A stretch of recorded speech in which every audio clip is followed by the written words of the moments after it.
Hello everyone, welcome to GS with concept classes.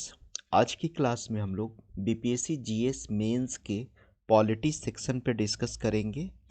और जैसा कि आप सभी को पता होगा कि पॉलिटी का जो सेक्शन है बीपीएससी के जीएस पेपर 2 का सेक्शन ए का पार्ट है, जहां से आप सभी को 3 क्वेश्चन बीपीएससी लिखने के लिए देती है। तो ये सेक्शन काफ़ी ज़्यादा इम्पॉर्टेंट सेक्शन है और पॉलिटी की तैयारी अच्छे तरीके से कर लेनी चाहिए आप लोगों को, क्योंकि यहाँ से आपको 3 लॉन्ग क्वेश्चन लिखना है। ठीक है, तो पॉलिटी के सीरीज में हमने 3 चैप्टर को पहले से मैंने कवर कर लिया है। प्रिएम्बल को हम लोग कवर कर चुके थे, प्रस्तावना को। उसके पश्चात हम लोग न्यायिक सक्रियता यानी जुडिशियल एक्टिविटीज़ पे डिस्कस कर चुके थे। और थर्ड नंबर पे दल बदल यानी एंटी डिफेक्शन लॉ पे डिस्कस कर चुके थे। आज हमारा पॉलिटी मेंस के सीरीज का चौथा वीडियो है, जिसमें हम राज्य के नीति निर्देशक तत्वों पे डिस्कस करेंगे। ये क्वेश्चन जो हमने लिया है वो बीपीएससी के प्रीवियस ईयर्स का क्वेश्चन पेपर है, लेकिन हमने थोड़ा सा इसमें चेंज किया है। जैसे कि यहाँ पे जो क्वेश्चन पूछा गया है कि राज्य के नीति निर्देशक सिद्धांतों का वर्णन करें, भारत सरकार द्वारा इसे किस तरीके से क्रियान्वित किया गया है। तो ये जो भारत सरकार है इसे मैंने अपने से इसे ऐड किया है। बीपीएससी जो क्वेश्चन पूछी थी उसमें ये था कि 1950 के बाद बिहार सरकार जो है किस तरीके से नीति निर्देशक तत्वों को क्रियान्वित की है। कहने का मतलब है कि मैंने बिहार सरकार की जगह पे भारत सरकार ले लिया है। इसलिए लिया है क्योंकि जब हम भारत सरकार का वर्णन करेंगे तो उसमें हमारा बिहार सरकार भी इंक्लूड हो जाएगा। इसलिए ज़्यादा एरिया कवर हो सके, इसलिए मैंने भारत सरकार को क्वेश्चन में ऐड कर लिया है। तो अगर इस तरीके से क्वेश्चन पूछा जाता है तो ये क्वेश्चन काफ़ी ज़्यादा सिंपल है और बीपीएससी यहाँ से 3 बार क्वेश्चन उठाई है। तो इस सेक्शन को ज़रूर आप लोग कवर कर लीजिएगा। तो राज्य के नीति निर्देशक सिद्धांत का जो चैप्टर है ना, उसका सबसे स्टैंडर्ड क्वेश्चन यही बनता है, जो पूरे चैप्टर का लगभग लगभग आप कह सकते हैं 70 से 80% एरिया को कवर करता है। ठीक है, और इसी चैप्टर को और भी एंगल से क्वेश्चन पूछा जा सकता है, लेकिन हम एक डायमेंशन पर अभी हम डिस्कस करेंगे, जो सबसे इम्पॉर्टेंट डायमेंशन है उस पॉइंट पर अभी हम डिस्कस करेंगे। देखिए, राज्य के नीति निर्देशक तत्वों का सिद्धांत का वर्णन करें से अगर क्वेश्चन पूछा जाए, किसी भी तरीके से क्वेश्चन पूछा जाए, तो फर्स्ट में आप इसके संवैधानिक प्रावधान, कॉन्स्टिट्यूशनल प्रोविजन पे आप डिस्कस कर लीजिएगा कि इसका संवैधानिक प्रावधान क्या है, यानी संविधान में इसका वर्णन कहाँ पे है, संविधान में इसके बारे में क्या कहा गया है। इस 2 पॉइंट पर डिस्कस कर लीजिएगा।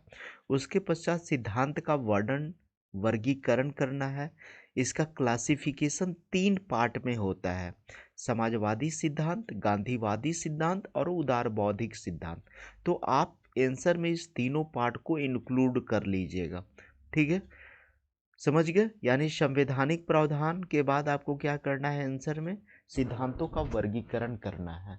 उसके पश्चात आप इसके इम्प्लीमेंटेशन को दिखाएंगे कि डीपीएसपी का क्रियान्वयन जो है भारत सरकार कैसे की है या बिहार सरकार कैसे की है, चाहे और कोई राज्य कैसे किया है, इस पॉइंट पर डिस्कस कर लेना है। तो आपका आंसर कंप्लीट हो जाएगा। तो आंसर फॉर्मेट को देखने के पश्चात आपको पता चल गया होगा कि इस क्वेश्चन को बहुत ज़्यादा कॉम्प्लिकेटेड नहीं बनाया गया है, बिल्कुल सिंपल सा टॉपिक है और मुझे लेकिन इम्पॉर्टेंट टॉपिक है, इसको आप समझ लीजिए। ठीक है, जो मैंने संवैधानिक प्रावधान जो क्वेश्चन के फर्स्ट पार्ट को किया है ना, उसको इस तरीके से आप लिखेंगे कि भारतीय संविधान के भाग 4 में आर्टिकल 36 से 51 के बीच राज्य के नीति निर्देशक तत्वों का वर्णन किया गया है और इसे जो है आयरलैंड के संविधान से लिया गया है। इसे तो आप लोग प्रीलिम्स में भी पढ़ते हैं कि राज्य का जो नीति निर्देशक तत्व है कहाँ से लिया गया है, तो आयरलैंड के संविधान से लिया गया है। तो ये 3 पार्ट को मेंशन करना है, भाग 4 आर्टिकल 36 से 51 और आयरलैंड के संविधान से। उसके पश्चात इसी इसी पार्ट में आपको और भी चीज़ मेंशन करना है। जैसे आप लिख सकते हैं कि इस भाग में जितने भी उपबंध दिए गए हैं, उपबंध यानी जितने भी प्रोविजंस दिए गए हैं, उन प्रोविजंस को लागू करने के लिए आप किसी भी प्रकार का न्यायालय का शरण नहीं ले सकते हैं। ठीक है, आप न्यायालय का शरण नहीं ले सकते हैं। कहने का मतलब है कि अगर कोई सरकार, चाहे वो भारत सरकार हो चाहे वो राज्य सरकार हो, अगर इसमें दिए गए उपबंधों का, जिस जिस उपबंध का चर्चा किया गया है, उपबंध का मतलब क्या हुआ, जिन जिन बातों का उल्लेख किया गया है। ठीक है, उपबंध का सिंपल मतलब बात होता है, जिस बातों का उल्लेख किया गया है। लेकिन कभी भी हम पॉलिटी का आंसर लिखेंगे तो बात नहीं लिख सकते हैं, उपबंध ही लिख सकते हैं। क्यों? क्योंकि हर एक पेपर का अपना कुछ टर्मिनोलॉजी होता है और उस टर्मिनोलॉजी को आपको फुलफिल करना पड़ता है। तो आपको उपबंधी क्वेश्चन का आंसर भी लिखना है कि भारतीय संविधान के नीति निर्देशक तत्वों में जितने भी उपबंधों की बात की गई है, उन उपबंधों को अगर कोई सरकार फुलफिल नहीं करती है तो हम लोग न्यायालय में शरण नहीं ले सकते हैं। इसमें ऐसा बात कहा गया है।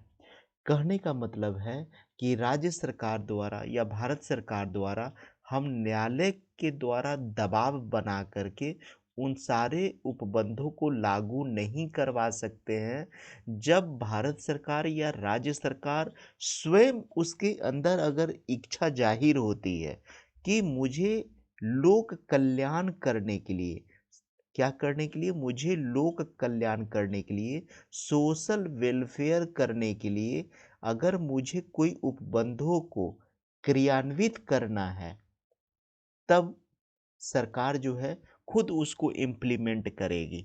ठीक है, तो अभी तक आपने क्या सीखा कि राज्य के नीति निर्देशक तत्वों का जो वर्णन है भाग 4 में आर्टिकल 36 से 51 के बीच किया गया है, आयरलैंड से लिया गया है, और इसमें जितने भी उपबंधों का वर्णन है उसे लागू कराने के लिए हम न्यायालय की शरण नहीं ले सकते हैं, न्यायालय द्वारा हम दबाव नहीं बना सकते हैं। ठीक है, अगर सरकार लोक कल्याण को सोचते हुए अगर खुद इम्प्लीमेंट करती है तब अच्छी बात है। ठीक है, लेकिन एक बात इसमें यह भी कहा गया है इसी आर्टिकल्स में कि जब भी कोई सरकार अगर कानून बनाती है, कोई भी लॉ बनाती है, तो कानून बनाने के दौरान सरकार इन नियमों को ध्यान में रखेगी कि कहीं हमारा कानून जो है इस उपबंध को गलत तो नहीं करार कर देता है, यानी उस उपबंध के एंटी में तो नहीं है, यानी उस प्रतिबंध के प्रतिरोध में तो नहीं है। इस चीज़ को गवर्नमेंट हमेशा ख्याल रखेगी। कहने का मतलब है कि अगर कोई सरकार कानून बनाती है तो राज्य के नीति निर्देशक तत्व के सिद्धांतों में जितने भी उपबंधों की बात की गई है, ठीक है, उसको फुलफिल करना चाहिए दूसरे कानूनों के द्वारा। ऐसा ना सरकार कोई कानून बना ले कि डीपीएसपी में जो प्रावधान किए गए हैं उसका उल्लंघन हो जाए। इस चीज़ पे ध्यान देना है सरकार को। ठीक है, तो मुझे लगता है कि आप समझ गए होंगे कि यही चीज़ आपको मेंशन करना है कि राज्य के नीति निर्देशक तत्व में जितने भी उपबंधों की बात की गई है उसके लिए हम न्यायालय की शरण नहीं ले सकते हैं। हम हाई कोर्ट, सुप्रीम कोर्ट या अधीनस्थ न्यायालय का शरण नहीं ले सकते हैं। लेकिन सरकार की भी रेस्पॉन्सिबिलिटी है, सरकार की ड्यूटी है कि जब भी वो नया कानून बनाए तो राज्य के नीति निर्देशक के उपबंधों को ख्याल में जरूर रखे, उसको कंसीडर जरूर करे। ऐसा नहीं कि कोई सरकार कानून बनाए और डीपीएसपी के एगेंस्ट में हो, उसके विरोध में हो। ठीक है, यहाँ तक बात आप लोगों को क्लियर हो गया होगा। देखिए, ऐसा सरकार इसलिए की थी कि जिस समय हमारा देश आज़ाद हुआ था ना 1947 में, उसमें हमारे देश का न तो इकोनॉमिक सिचुएशन अच्छा था, न तो पॉलिटिकल सिचुएशन हमारा अच्छा था, और न ही हमारा सोशल सोशल कंडीशन अच्छा था। यानी जिसमें हमारा देश आज़ाद हुआ था उसमें हमारी आर्थिक स्थिति भी खराब थी, राजनीतिक स्थिति भी खराब थी, सामाजिक स्थिति भी खराब थी। सरकार के पास क्या थे? आर्थिक संसाधन का अभाव था, इकोनॉमिक रिसोर्सेस सरकार के पास नहीं थे। इसलिए संविधान बनाते समय जो संविधानविद थे उनका मानना था कि हम लोग डीपीएसपी को बना देते हैं, राज्य के नीति निर्देशक तत्व को बना देते हैं, लेकिन इस पर हम लोग सरकार पे फोर्स नहीं डालते हैं कि आपको ये फुलफिल करना ही है। हाँ, सरकार से ये उम्मीद की जाएगी कि सरकार जैसे जैसे आर्थिक रूप से संपन्न होते जाएगी, भारत सरकार की इकोनॉमिकल कंडीशन, पॉलिटिकल कंडीशन और सोशल कंडीशन जैसे जैसे अच्छा होता जाएगा, सरकार जो है नीति निर्देशक तत्वों में दिए गए उपबंधों का पालन करते जाएगी। लेकिन अभी हम लोग प्रेशर नहीं डालते हैं सरकार पे कि अगर आप इन उपबंधों का पालन नहीं करते हैं तो जनता जो है न्यायालय का शरण ले लेगी। तो आप लोग समझ गए होंगे कि ऐसा क्यों नियम बनाया गया था कि हम लोग न्यायालय की शरण नहीं ले सकते हैं अगर सरकार जो है नीति निर्देशक तत्वों के को पालन नहीं करती है। तो क्यों? क्योंकि उस समय हमारे सरकार की इकोनॉमिकल, पॉलिटिकल और सोशल कंडीशन अच्छा नहीं था। ठीक है, तो इस तरीके से लिखना है आप लोगों को। उसके बाद ये जितने भी पॉइंट हैं ये सारे पॉइंट को आपको एक्सप्लेन करना है। जैसे समाजवादी सिद्धांत में, ठीक है, समाजवादी सिद्धांत का आर्टिकल 38 काफ़ी ज़्यादा इम्पॉर्टेंट है। समाजवादी सिद्धांत का मतलब होता है कि धन धन और संपत्ति का जो केंद्रीकरण है किसी एक व्यक्ति के पास नहीं होना चाहिए।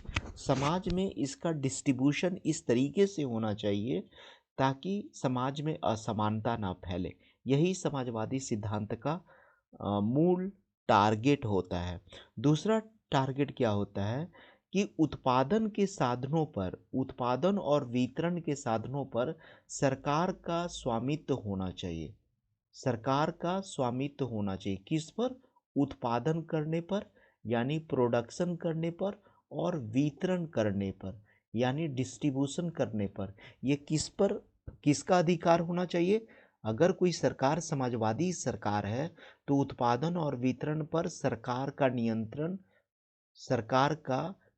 नियंत्रण होना चाहिए, निजी सेक्टर का नियंत्रण नहीं होना चाहिए।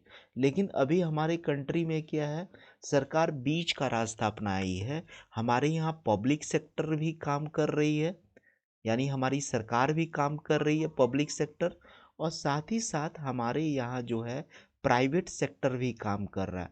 तो अभी हमारे यहाँ जो है बीच का रास्ता को अपनाया गया है। इसलिए तो कहा जाता है ना कि हमारे देश की जो इकनॉमी है वो मिक्स्ड इकनॉमी है, मिश्रित अर्थव्यवस्था, क्योंकि यहाँ पे पब्लिक सेक्टर भी काम कर रहा है और प्राइवेट सेक्टर भी काम कर रहा है। हाँ, ये बात अलग है कि प्राइवेट सेक्टर भी स्वेच्छाचारी की नीति नहीं अपनाते हैं। ऐसा नहीं कि कोई प्राइवेट सेक्टर का कंपनी आया और श्रमिकों का शोषण करने लगा, नहीं। प्राइवेट सेक्टर अगर सोशल वेलफेयर का काम नहीं करती है, समाज में अगर शोषण करती है, तो सरकार उस पर नियंत्रण रख सकती है। ठीक है, तो आप समझ गए समाजवादी सिद्धांत का मतलब क्या हुआ कि उत्पादन और वितरण के साधन पे सरकार का नियंत्रण हो।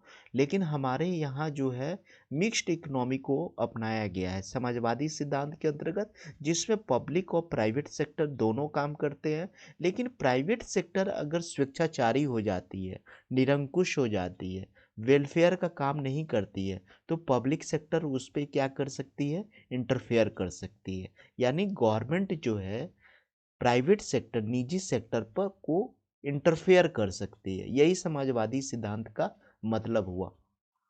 अब आर्टिकल्स को आप लोग समझ लीजिए। आर्टिकल्स 38 क्या कहता है? देखिए, आर्टिकल्स 38 कहता है कि राज्य सामाजिक, आर्थिक और राजनीतिक न्याय सुनिश्चित करेगा। राज्य क्या करेगा? राज्य जो है, राज्य सामाजिक, आर्थिक और राजनीतिक न्याय सुनिश्चित करेगा, ठीक है। और इस तरीके से सुनिश्चित करेगा ताकि सभी लोगों का इनकम इस तरीके से हो, उनको सुविधा और अवसर इस तरीके से हो ताकि समाज में असमानता कम हो और सभी लोग अपने आप को सुरक्षित महसूस करें और संरक्षित महसूस करें। फिर से बात सुनिए ध्यान से, बहुत इंपॉर्टेंट लाइन है। राज्य जो है आर्थिक, सामाजिक और न्यायिक, ठीक है, राज्य आर्थिक, सामाजिक और राजनीतिक न्याय स्थापित करने की कोशिश करेगा, ठीक है। राज्य जो है इकोनॉमिक, सोशल और पॉलिटिकल जस्टिफाई करने की कोशिश करेगा और इस तरीके से करेगा ताकि लोगों का कल्याण हो सके, आर्थिक असमानता को कम किया जा सके, सामाजिक व्यवस्था स्थापित किया जा सके और मैक्सिमम लोगों का कल्याण हो सके। यही आर्टिकल्स 38 में कहा गया है। उसके बाद आर्टिकल 39 की आप चर्चा कर लेंगे। आर्टिकल 39 कहता है कि भौतिक साधनों का स्वामित्व और नियंत्रण जो है इस तरीके से होना चाहिए, ठीक है, इस तरीके से होना चाहिए। भौतिक साधनों का स्वामित्व और नियंत्रण जो है इस तरीके से होना चाहिए कि मैक्सिमम लोगों का कल्याण हो सके, ठीक है। भौतिक संसाधनों का स्वामित्व और नियंत्रण इस तरीके से होना चाहिए ताकि मैक्सिमम लोगों का वेलफेयर हो सके, ठीक है। यहाँ तक बात क्लियर हो गई। तो आर्टिकल 38 समझ गए, आर्टिकल 39 समझ गए।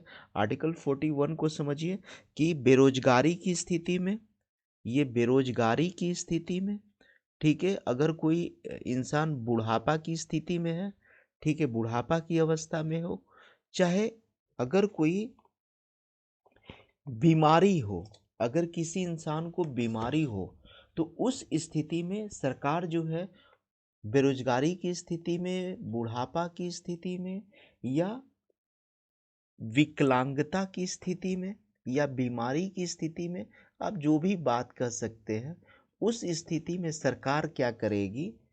उनके लिए कार्य का व्यवस्था करेगी, रोजगार की व्यवस्था करेगी, शिक्षा की व्यवस्था करेगी, ठीक है। और क्या करेगी? सार्वजनिक सहायता पाने का व्यवस्था करेगी। यानी जो सरकार जो है, जो भी प्रोग्राम चलाती है समाज कल्याण, जैसे मनरेगा चला दी है ना, प्रधानमंत्री गरीब कल्याण अन्न योजना चला दी, तो इसके लिए सरकार व्यवस्था करेगी आर्टिकल्स 39 के अंतर्गत, ठीक है। किसके लिए? तो बेरोजगार युवकों के लिए, बुढ़ापा प्राप्त लोगों के लिए, विकलांग लोगों के लिए, ठीक है। तो 38 हो गया, 39 हो गया। उसके बाद आप 42 को एक्सप्लेन कर लीजिएगा, ठीक है। 42 क्या कहता है? 42 कहता है कि राज्य काम की न्यायसंगत और मानवीय परिस्थितियों को सुनिश्चित करने एवं मातृत्व राहत के लिए प्रावधान करेगा। राज्य क्या करेगा? काम की न्यायसंगत और मानवीय परिस्थिति का उचित इन्वायरमेंट बनाएगा ताकि वहाँ पर लोग अच्छे तरीके से काम कर सके। जैसे कि कोई महिला है, अगर वो प्रेगनेंसी के दौरान है और फिर भी वो काम कर रही है, तो उसको वैसा माहौल अवेलेबल करवाया जाए ताकि वो ठीक ढंग से काम कर सके। या अगर कोई महिला अगर बच्चा लेकर के जाती है तो उसका बच्चा को वहाँ पे रखने की भी सुविधा हो ताकि महिला जो है बिल्कुल जो है डर भय मुक्त वहाँ पे काम कर सके। तो ये आर्टिकल 42 कहता है।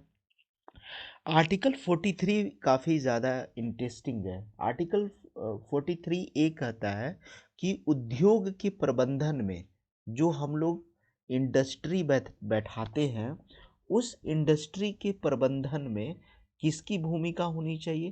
तो लेबर की भी भूमिका होना चाहिए, ठीक है। जब भी हम उद्योग धंधा बनाते हैं तो उसमें कामगारों की भी भूमिका होनी चाहिए, ठीक है। तो आर्टिकल 38, 39, ठीक है, आर्टिकल 38, 39, 40, 41, 43 यही जो है समाजवादी है और इसे आप लोग अच्छे से बुक से देख करके आप लोग लिख लीजिएगा, ठीक है। उसके पश्चात जो है हम लोग आ जाते हैं गांधीवादी सिद्धांत में 4 आर्टिकल्स की बात करेंगे। फर्स्ट में आर्टिकल 40 है, तो आर्टिकल्स 40 में क्या है, ग्राम पंचायत की बात की गई है। ग्राम पंचायत जिसके द्वारा अभी हम लोग पंचायती राज व्यवस्था की बात करते हैं ना, तो इसमें जो है ग्राम पंचायत की बात की गई है, ठीक है, ग्राम पंचायत की बात कही गई है। उसके पश्चात आर्टिकल 43 क्या कहता है, आर्टिकल 43 कहता है कुटीर उद्योगों का बढ़ावा देने की बात करता है, ठीक है, कुटीर उद्योग को बढ़ावा देना, ठीक है। उसके बाद आर्टिकल 47 क्या कहता है कि अगर किसी राज्य में अगर कोई नशीला पेय पदार्थ चल रहा है या शराब चल रहा है तो शराब बंदी हो जाना चाहिए। नशीले पदार्थों पे सरकार बैन लगाना चाहिए। जैसे सरकार तंबाकू पे बैन लगाती है ना कि तंबाकू नहीं बेचा जाना चाहिए, तंबाकू बेचने से यूथ वर्गों में कैंसर की संभावना बन जाती है। इसी शराबबंदी के तहत सरकार क्या की, हम बिहार सरकार जो है, नीतीश कुमार की जो सरकार है, राज्य में पूरा शराब को बंद कर दिया। उसी तरह आर्टिकल 48 क्या कहता है, आर्टिकल 48 कहता है कि गाय बछड़ों और जो भी दुधारू पशु हैं उनका वध नहीं होना चाहिए, चाहे गाय हो चाहे वो बछड़ा हो, ठीक है, गाय बछड़ा या कोई भी दुधारू पशु है उनका वध नहीं होना चाहिए। तो यही है गांधीवादी सिद्धांत, ठीक है।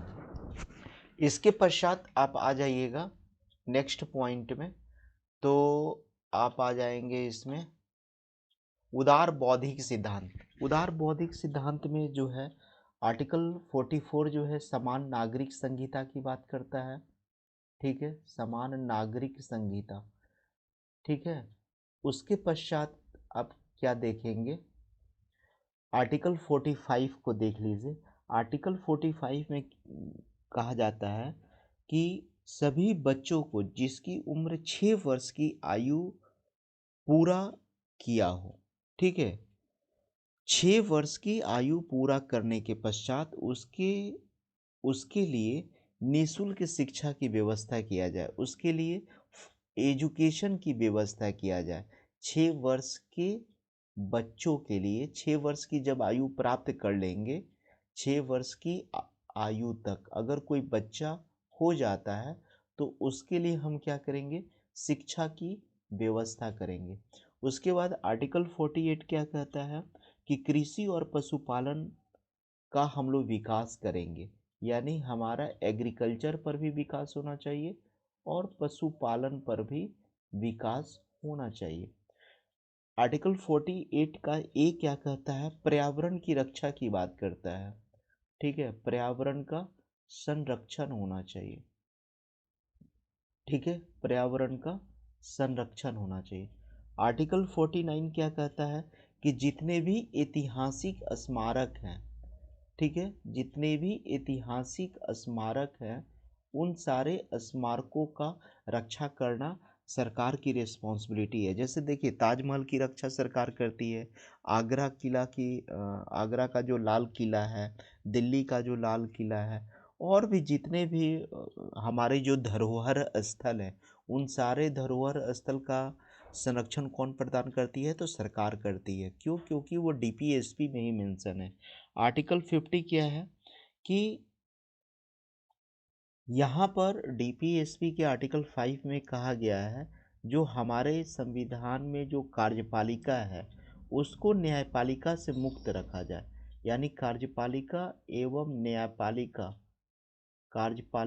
और न्यायपालिका के बीच जो है शक्तियों का पृथक्करण होना चाहिए, यानी कार्यपालिका और न्यायपालिका जो है स्वतंत्र है अपने अपने फील्ड में अपनी अपनी ड्यूटी का निर्वहन करने के लिए। तो ये सारी चीज़ को समझ गए।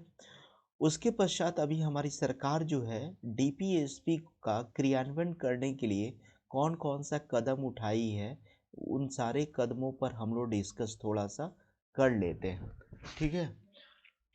तो इसमें जो है ऐसे आने के लिए तो बहुत सारे पॉइंट आएंगे, लेकिन हम लोग कुछ पॉइंट पे डिस्कस कर लेते हैं। जैसे कि हमारी सरकार जो है भूमि सुधार की बात की, लैंड रिफॉर्म हुआ ना 1951 में हमारी सरकार लैंड रिफॉर्म की, बिहार सरकार लैंड रिफॉर्म की, और बिहार सरकार जैसे लैंड रिफॉर्म की उसके पश्चात भारत सरकार भी पूरे देश में लागू हुआ। जमींदारी प्रथा का उन्मूलन हुआ, ठीक है, मध्यस्थों का उन्मूलन हुआ और काश्तकारी सुधार हुआ, भूमि की चकबंदी की गई, ठीक है, सहकारी कृषि कोऑपरेटिव फार्मिंग को बढ़ावा दिया गया। पंचायती राज व्यवस्था के अंतर्गत आप क्या कह सकते हैं कि हमारे यहाँ 73वां और 74वां संविधान संशोधन 73 और 74 संविधान संशोधन के द्वारा पंचायती राज व्यवस्था का प्रावधान किया गया और उसके तहत ग्राम पंचायत का विकास किया गया। और क्या किया गया, नगर निगम नगर पालिका की स्थापना किया गया। क्यों किया गया? क्योंकि डीपीएसपी के आर्टिकल्स 40 में ग्राम पंचायत संगठन की स्थापना की बात की गई थी, आर्टिकल्स 40 में, याद रखिएगा, ठीक है। तो इसी आर्टिकल्स 40 के तहत जो है 73वां और 74वां संविधान संशोधन करके पंचायती राज व्यवस्था का गठन किया गया। शिक्षा की बात किया गया तो आर्टिकल्स 45 में, राज्य के नीति निर्देशक तत्व के आर्टिकल्स 45 में शिक्षा की बात की गई है और इसी निशुल्क और अनिवार्य शिक्षा की व्यवस्था करने के लिए, ठीक है, संविधान में 86वां संविधान संशोधन हुआ जिसमें जो है 6 से 14 वर्ष के बच्चों को मौलिक अधिकार के रूप में शिक्षा का प्रावधान किया गया, ठीक है। तो इस चीज़ को भी रखा गया, 6 से 14 वर्ष के बच्चों को सरकार को निःशुल्क शिक्षा देने के लिए सरकार व्यवस्था की है। और आप सभी को पता होगा, इसलिए तो भी कोई भी स्टेट गवर्नमेंट या बिहार सरकार क्या करती है, सरकारी स्कूल खोलती है, ठीक है, सरकारी स्कूल खोला जाता है। क्यों? क्योंकि बच्चों को निःशुल्क शिक्षा उपलब्ध कराया जाए। तो ये भी हो गया। उसके पश्चात पर्यावरण के लिए भी बहुत सारा काम किया गया, जैसे कि वन्य जीव संरक्षण अधिनियम जो है 1972 में बन गया था। वन्य जीव संरक्षण अधिनियम जो है, वन्य जीव संरक्षण अधिनियम, ये कब बन गया था? 1972 में बन गया था, ठीक है। उसी तरह आप देख लीजिएगा पर्यावरण संरक्षण अधिनियम जो है 1986 में बना था, पर्यावरण संरक्षण अधिनियम। और ये सारे अधिनियम बनाने के पीछे जो मकसद था वो क्या था? पर्यावरण का संरक्षण करना और वन्य के जीव जंतुओं का संरक्षण करना। तो जब आप आंसर लिखेंगे तो दो चीज़ों का मेंशन करेंगे, वन्य जीव संरक्षण अधिनियम 1972, पर्यावरण संरक्षण अधिनियम 1986। ग्रामीण क्षेत्रों के विकास के लिए बहुत सारा सरकार स्कीम चला रही है, जैसे कि मनरेगा को चला रही है।